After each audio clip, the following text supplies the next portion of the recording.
the wisest, the brightest, and the meanest of mankind. That's how 18th century English poet Alexander Pope described Francis Bacon.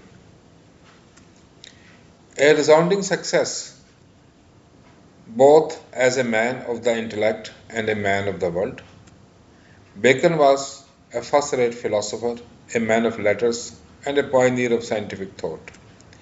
He also served as a parliamentarian and then Attorney General and Lord Chancellor of England. Bacon is also rumored to have ghostwritten his contemporary William Shakespeare's great tragedies, including Hamlet, King Lear, and Macbeth.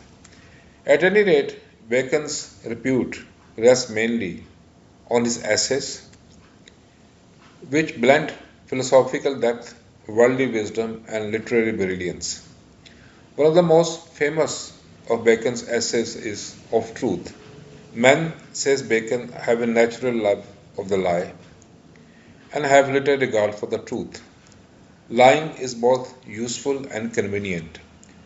Truth requires a lot of toil, whereas lies can be manufactured in the blink of an eye. Truth binds people to a particular position and thus limits their freedom of action. Falsehood breaks such chains. Truth can show only what exists. Lies can easily set up what doesn't exist. Lying can cover up true self, making sinners appear as saints and demons appear as angels. Truth is colorless and dull and fails to impress the people, while lies, particularly when they are mixed with truth and become half truths, can sweep a number of people off their feet.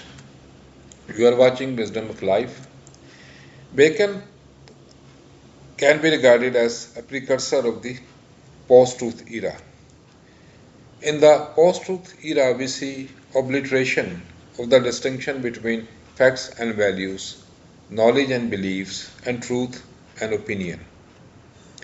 Fake news has taken both mainstream electronic and social media by storm, while verified information is increasingly being regarded as a waste of time.